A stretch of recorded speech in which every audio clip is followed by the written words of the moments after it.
తీతు 3:7.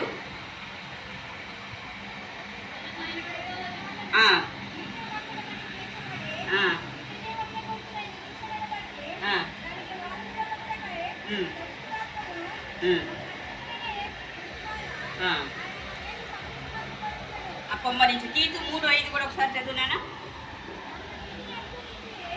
చేయలేదు, మనం ఏం వెల చెల్లించలేదు. ఈశ్వర వారి మన కొరకు వెల చెల్లించి పునర్జన్మ సంబంధమైన మరి స్నానం ద్వారా రక్షణ అనుభవంలో నడిపించడం. రక్షణ పొందిన తర్వాత మన మీదకి ఎవరు వస్తారు? పరిశుద్ధాత్మ దేవుడు మన మీదకి కుమ్మరించబడుతూ ఉంటారు. అందుకని అస్త నిక్షేపం చేస్తారు దైవ సేవకులు. పరిశుద్ధాత్మ దేవుడు మనకి, ఎందుకంటే అక్కడ ఆ తర్వాత నుంచి మనకి పరిశుద్ధాత్మ దేవుడు మనలోకి ఎప్పుడు వస్తాడు?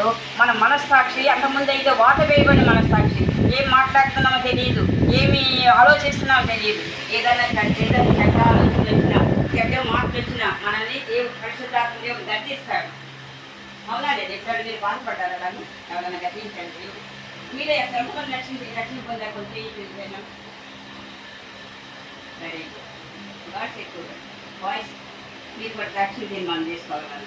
అలా పరిశుద్ధాత్మ దేవుడు ఎప్పుడైతే మనం దేవుడు యేసుప్రభు వారికి మరి బాప్తిస్మంలో ఆయన మరణ పునరుద్ధారణను సాక్ష్యం ఇస్తామో, మన పాపాలు ఒప్పించబడుతూ వస్తాయో, మనల్ని పరిశుద్ధాత్మ దేవుడు మనతో ఉంటాడు. యేసుప్రభు వారి పునరుద్ధారణ అయిన తర్వాత ఒక ఆదరణకర్తను మనకి మధ్య చూసుకోవడానికి వెళ్ళాడు అన్నమాట. అయ్యా ప్రభు నువ్వు వెళ్తున్నారు, ఎలాగో మేము అక్కడమే ఎలా ఉండాలని శిష్యులు అడిగినప్పుడు మీకు ఒక సత్య స్వరూపేగో ఆదరణకర్తను మీ దగ్గర ఉంచుతారు. మనం ఒంటరిగా లేవు. యేసుప్రభు వారు అయితే వాళ్ళ మధ్యలో ఉన్నారు, కానీ పరిశుద్ధాత్మ దేవుడు ఎల్లప్పుడూ వాళ్ళతోనే, వాళ్ళు పొరపడకుండానే ఉంటారనమాట. మన సాక్షి గద్దించడానికి మరి మనం చెబుతూ ఎవరితో ఏమన్నా అనుకోండి, అలా మాట్లాడుతూ ఉంటే బాగుండేది. ఏదన్నా తప్పు చేస్తామనుకోండి, అమ్మో నేను దేవుడికి తప్పు చెప్పాలి, మా తప్పు చేశాను అని అంటారు అనమాట.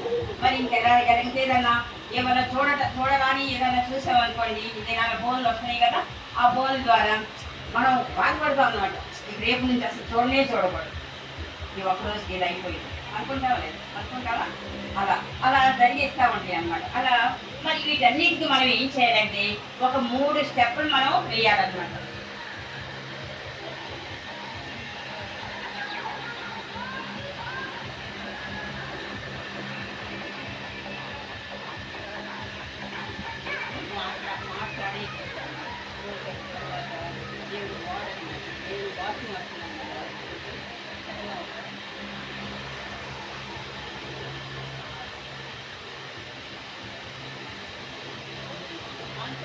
మనం 3 స్టెప్స్ తీసుకోవాలన్నమాట. ఏం స్టెప్స్? 3 స్టెప్స్. ఎక్కడ తీసుకోవాలంటే మన హృదయంలో మార్పు జరిగినప్పుడు ఈ సిలువు జెండకు రావాలన్నమాట. మరి ఏంటంటే కన్ఫెస్ అంటే ఏంటి? కన్ఫెస్ ఒప్పుకోవాలి. ఏం ఒప్పుకోవాలి? మరి ఇలా చదివిన రోమా 10:9 ఏమైనా ఒప్పుకోవాలని చెప్పండి. చూడండి, మళ్ళీ ఒకసారి చదవండి అమ్మా. ఒప్పుకోవాలి. యేసుప్రభు అని నీ నోటితో ఒప్పుకోవాలి. కొంతమంది మేము ఒప్పుకోమంటారనమాట. ఇవి నార్త్ ఇండియా ఆ ప్రాంతాల్లో సేవ చేసే టైంలో సేవ చేస్తూ ఉంటున్నారు కదా ఎవరైనా బీహార్ ఆ ప్రాంతాల్లో. మరి అలా సేవ చేసినప్పుడు కొంతమంది